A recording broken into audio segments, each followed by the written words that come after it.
Hello and welcome back. Today we are going to do Malasana, which is also known as Garland Pose. It opens the hips and groins as it stretches and strengthens the feet and ankles. So let's start now. Come to stand with your feet about mat's width apart.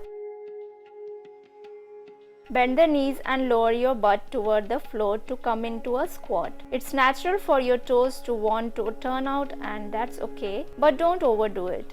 Eventually, you are working toward keeping the feet closer to parallel.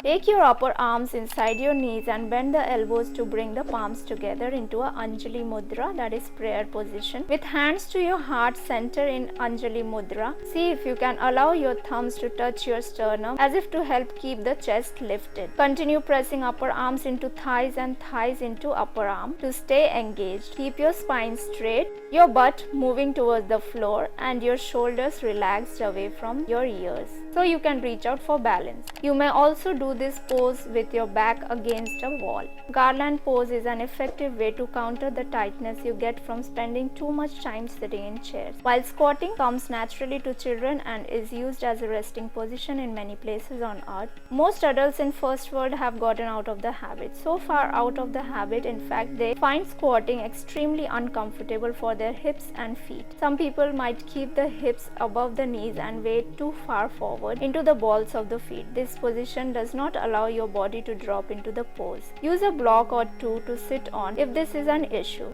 Your heels may come up when you squat. Pose will place more pressure forward rather than down. Slide a block or two under your butt for more support if necessary. Over time, see if you can gradually lower the height of your support so that gravity can work to stretch your hips and ankles. If you have difficulty balancing in this pose, try it near a wall or facing the back of a chair. To keep a better balance, place a folded blanket under your heels for support. Avoid Malasana if you have a knee or low back injury. Be sure to avoid any jerky movement or coming down into squat forcefully. Don't push yourself into a deeper squat than your body is ready to achieve. If you feel any pain, back out of the pose. Try repeating the pose 3 times to take full advantage of getting warmed up. Stay here for 5 breaths, then straighten the legs to come out. You can come directly into a forward fold if you like. Keep practicing yoga every day, and I'll see you soon.